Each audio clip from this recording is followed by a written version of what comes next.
Hi, I'm Max Keiser. Oligarchy? What's that? Bernie Sanders knows. Stacy. I want to call your attention to this headline from last week. And this is a headline that could almost be ripped from a conspiracy theory site, but in fact, it's from The Guardian, and it's Bernie Sanders saying it. Bernie Sanders warns of international oligarchy after Paradise Papers leak. Bernie Sanders has warned that the world is rapidly becoming an international oligarchy controlled by a tiny number of billionaires, highlighted by the revelations in the Paradise Papers.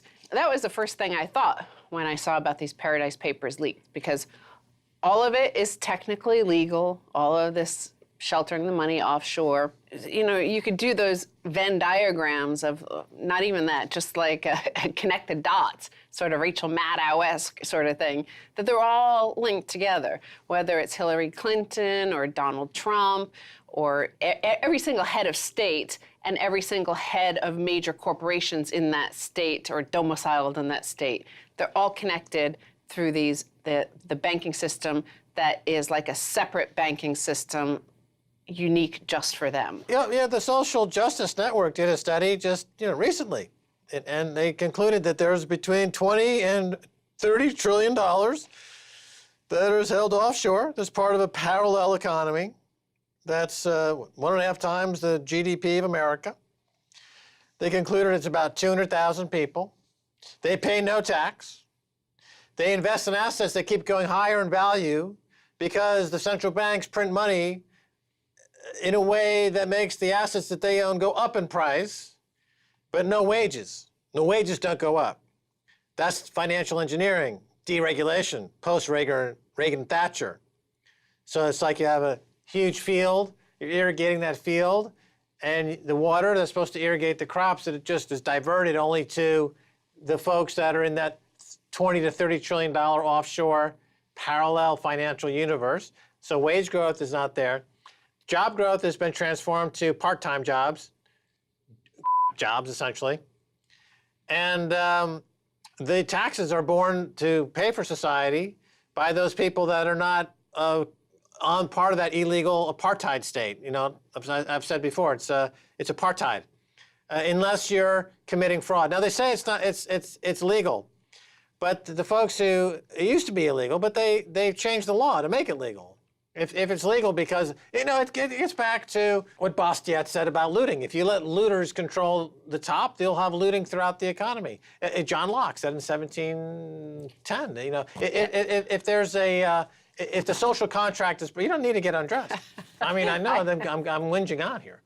But I mean, you can just give me a simple cue. You don't need to whip them out, as it were, and to try to distract me. I mean, a simple cut, sign would suffice.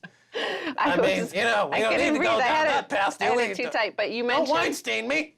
You mentioned the Tax Justice Network, because they're in this next headline about these Paradise Papers. And again, these sort of leaks keep on coming, and there were the HSBC leaks, and then the Luxembourg leaks, the Lux leaks, and then there was the Panama Papers leaks, and everybody shouts, but nothing happens. None of the laws change. Everything still stays the same. They have their alternative, banking system and financial system and tax system. They also want, in these trade deals, to get their own justice system, the investor-state dispute settlements. So they would be removed from any of our ordinary justice, which, remember, the system we live in is very harsh and very severe. Justice is harsh, taxes are harsh, Obamacare is harsh, education costs are harsh. Their system is so smooth, no barriers, no ease of movement, no taxes, no justice for... Deferred prosecutions, unicorns and lollipops, free money from the Fed, asset prices up, perpetuity.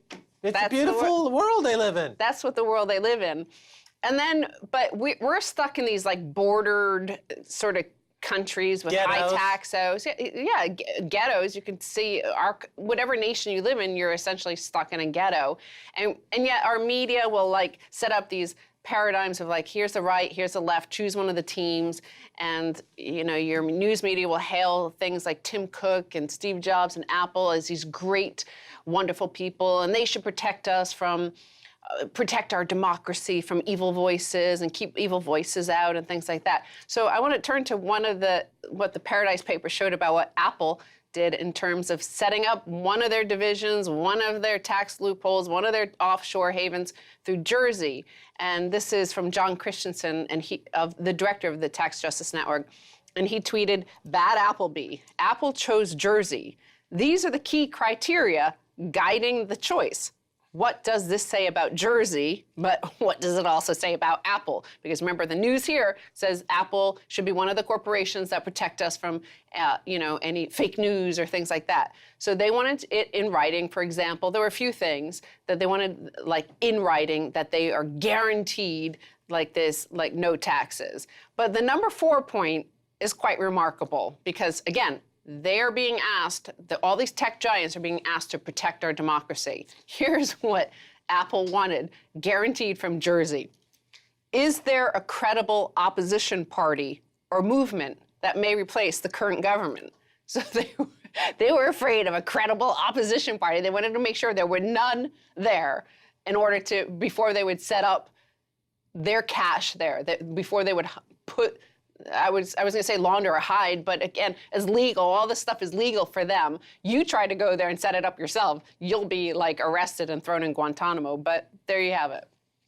That would fall into the category of election interference, either overtly or covertly. Here you have Tim Cook, CEO of Apple, engaging in the United Kingdom in election interference.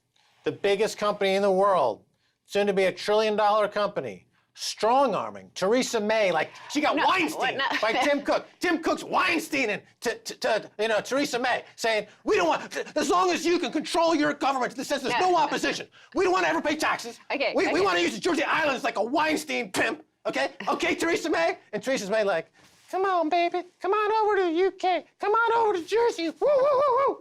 It's so disgusting, the duplicity from that media, where they come out and they, I'm sorry, I'd hate to bring reality into the mix. Jersey has their own, they're sovereign, so they have their own. Yeah, right. And I staple on a vagina and I'm a woman. Okay.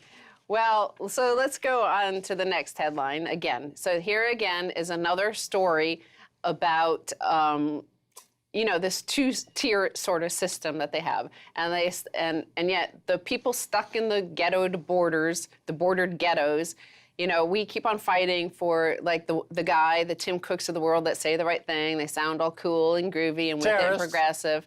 So here's another headline about how, those pharmaceutical giants who help us, they do so much work for us. They invent all these great drugs and pharmaceuticals that will save us and cure us, and they make all these cute commercials about all the help they provide for little children and protect your family. With the, they have a list of the symptoms, the symptoms, what do they call them, the side effects. Side effects. Every read that, it's like every single minute there's a new drug ad for some phantom disease like shaky leg syndrome that they make up.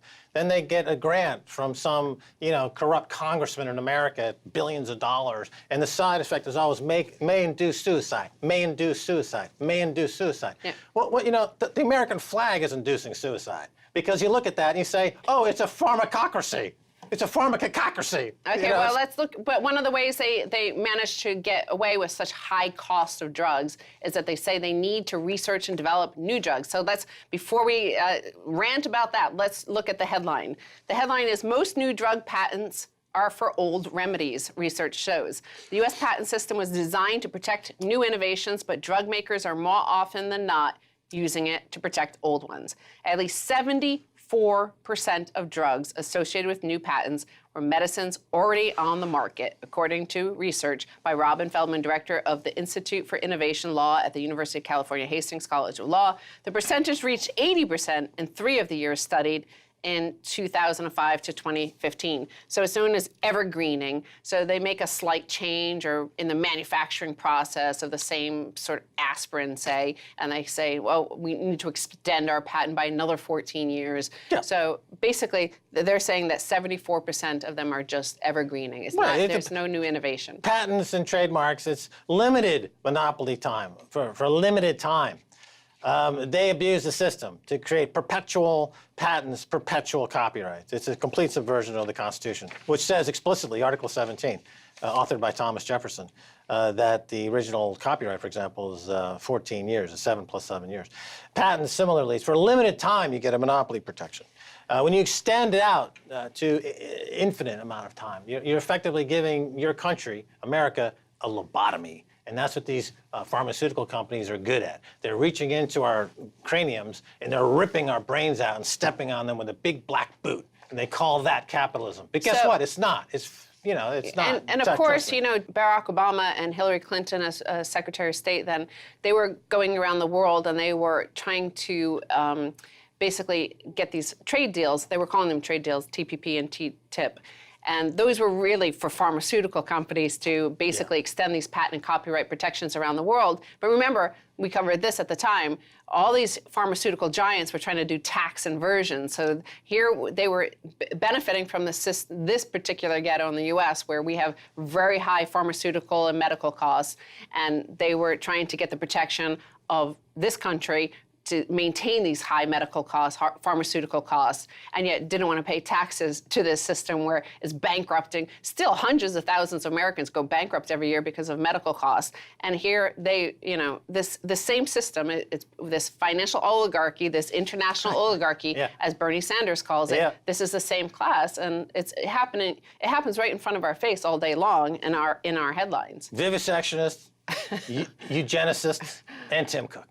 That's who runs America's Fortune 500. And Pfizer. Pfizer, lobotomists. But as it says, this study definitively shows that stifling competition is not limited to a few pharma bad apples. Rather, it is a common and pervasive problem, endemic to the pharmaceutical industry, endemic to the international oligarchy. Their business model.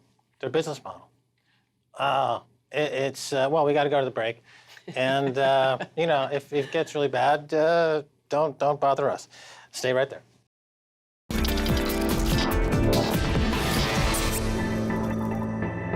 Welcome back to the Keiser Report. I'm Max Keiser. Time now to turn to Max Blumenthal, senior editor of Alternates, Gray Zone Project, co-host of Moderate Rebels with Ben Norton. Welcome, Max Blumenthal. Good to be with you. All right, now, you know, there's a few journalists in America that I really pay close attention to. Matt Taibbi was one. You're another one. I mean, you're really on the front line of investigative journalism in this country. It's a craft that is diminished with the rise of, you know, shouty journalism, of which I'm part. But you're actually doing stuff and investigating and bringing, you know, shedding light on in a moment of darkness in this country's history, journalistically, in my view. Let me pick your brain a little bit here. In 2016. Les Moonves of CBS said that Trump may not be good for the country, but he sure was good for business.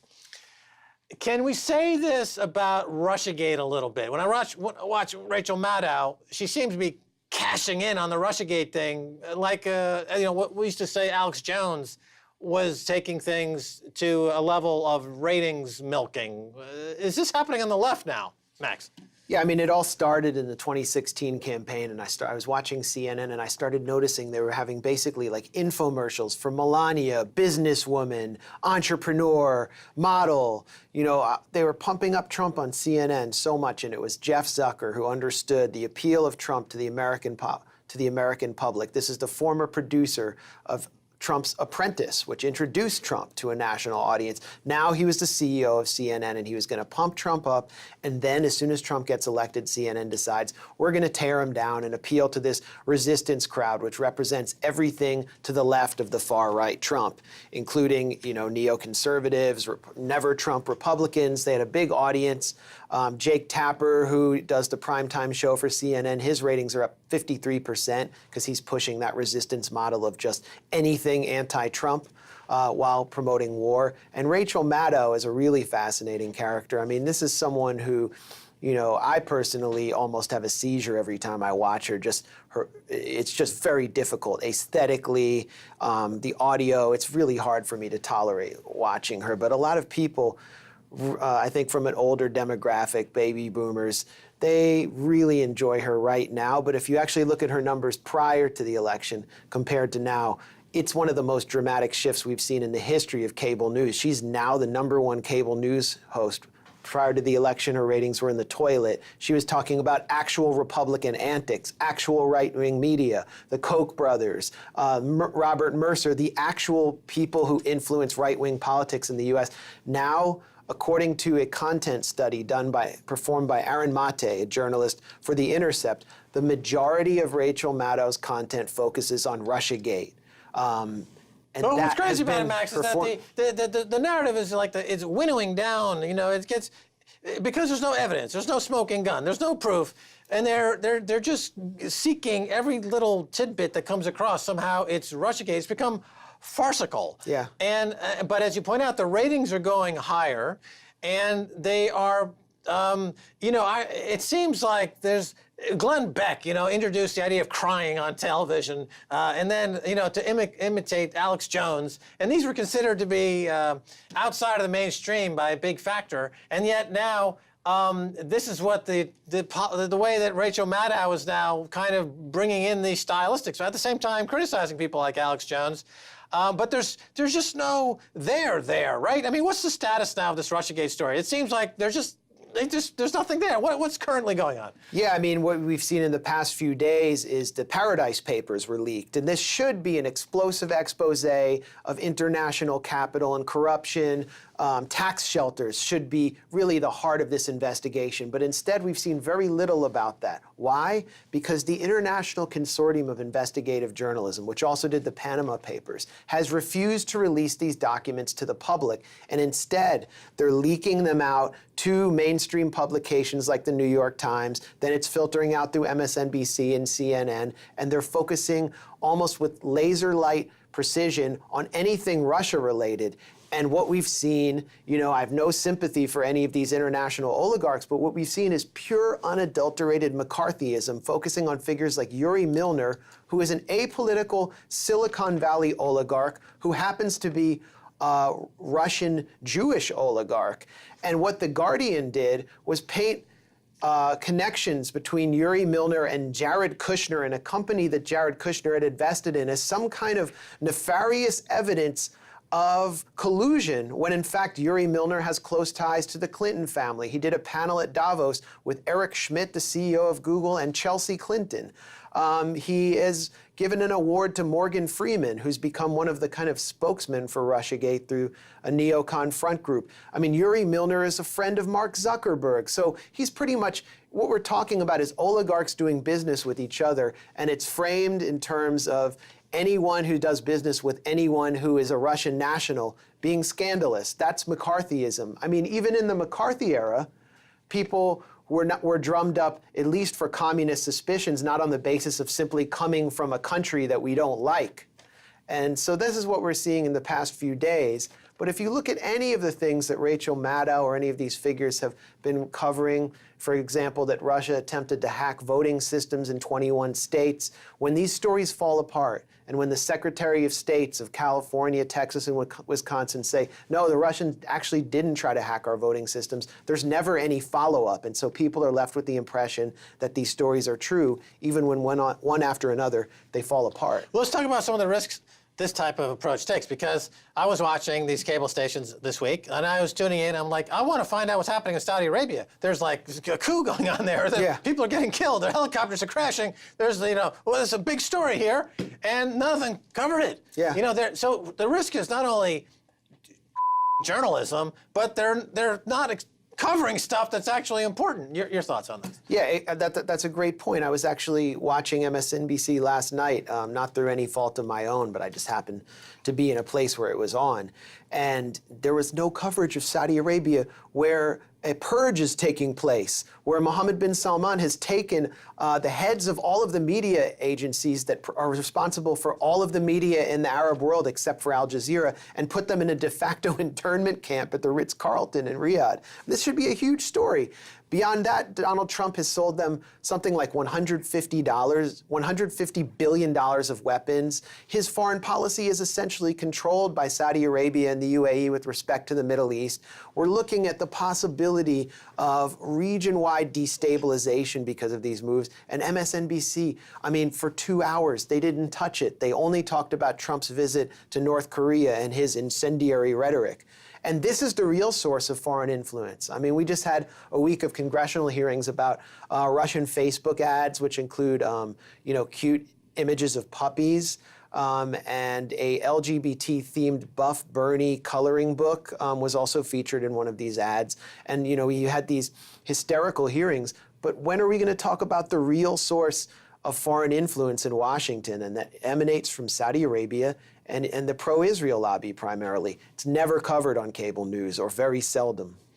Quickly, I don't know if you've watched like Democracy Now!, but it seems like Amy Goodman in Democracy Now!, watched for years, has also kind of fallen under the sway of this Rachel Maddow Russiagate hoax hysteria. Yeah. Is that a fair assessment? What are your thoughts there? Yeah. You've definitely seen a depreciation in the quality of Democracy Now!, not only reporting various Russiagate rumors, prioritizing these stories in their news that they introduced the show with, but also bringing in guests like Kurt Eichenwald, who is the discredited Newsweek reporter who has had to delete several of his articles as a result of a libel lawsuit, which discredited his reporting on some of the pieces that went viral during the What's campaign. the calculation that goes on in the mind? I mean, Amy Goodman, she's running the show there. There's no question about it. Does she feel that by compromising her journalistic standards, she's somehow helping to undermine Trump because she feels it's her duty as a citizen above her responsibility as a journalist, that this man must be impeached, and she's going to completely change the character of her show in this effort? I mean, why would she make that calculation? It's so blatantly unprofessional. Yeah. I mean, I've known her for years. I used to be, I would say, at least an occasional guest, if not a frequent guest. I'm not welcome back on for whatever reason. And many of my colleagues who, focused on issues like Palestine, we're not going on there anymore. What we've seen is sort of a... But she's been critical of the IDF for years. Yeah, she's been the cutting edge of all the reporting on Israel-Palestine issues. There's Amy Goodman. She's in Palestine. She's talking to people about. These people are getting occupied. They're getting murdered. And there she is, right? Now this has all been washed away. It's just everything. Israel is a big fat kiss from Amy Goodman now. Well, it's not a big fat kiss. It's just a shrug of the shoulders. I think she's covered it like twice in the past year. A lot of the issues that Democracy Now! Is known for falling by the wayside, and she's really enacting kind of a pale imitation of MSNBC. I assume her ratings are up. She's becoming more popular with the resistance crowd, and she likes it. But we're witnessing just across the board a gigantic liberal cultural meltdown in the Trump era, and the quality of everything connected to liberalism has just evaporated. How does the left actually lose popularity in the Trump era? The recent polls, they're actually losing popularity. Yeah. How is that possible? What's wrong with these people? Yeah, the Democratic Party's at a 25-year low, according to a recent poll. I think it's a CNN poll. It's gone down 7 points since March alone, as it's been cranking up the Russiagate conspiracies. The numbers are lowest among non-whites and among youth. And it has to do with the fact that it's elevated candidates like Hillary Clinton through rigged primaries over the most popular candidate in the U.S. And the party refuses to offer a critique of the forces in the system that are driving people's lives into literal ruin. So I think there's just a lack of resonance there with the Democratic Party. There's a major disconnect. And they've kind of crafted all of their messaging towards a really narrow contingent of coastal elites that most people don't relate to. Right. We just finished a trip. We went all across the country, 16 different states, and the Russiagate hoax is completely absent from any discussion, outside of kind of the coast, the New York and LA coast. And people are they're not focused on it because they don't see how that really affects their lives. There's never been any proof. There's never been any evidence of it. There's nothing going on to suggest that this is something they need to focus on. And yet what's the disconnect between the people running the party who presumably want power and their inability to understand that they're losing power. Like, do they turn the charts upside down? Are they just look at it like, oh, we're losing? Now we're winning? Are they just brain dead? What's going on here? Yeah, I think you're looking at a small group of people who are swamp creatures, who are living in a very insular bubble, whether it's liberal Hollywood, whether it's Washington, the Beltway culture, whether it's Midtown Manhattan, whatever it is. They're out of touch with the kind of pain that most people are feeling, along with the moral injury of people who have family members who are veterans who served in Iraq and Afghanistan. They're not talking about war and peace and these issues. And what they really, I think they thought after Trump was elected was that, number one, he had actually won through a secret Russian intelligence operation, and therefore he was not a legitimate president, and therefore they could impeach him through some kind of Watergate-style investigation, and meanwhile, they'd all get good ratings and everyone would read their articles about these collusion stories. Right. And it hasn't worked. We got to cut it there. You stay on for another segment? Yes. Okay, cool. Well, that's going to do it for this edition of the Keiser Report with me, Max Keiser, and Stacy Herbert. I'd like to thank our guest, Max Blumenthal. If you want to catch us on Twitter, it's Keiser Report. Until next time, bye, y'all.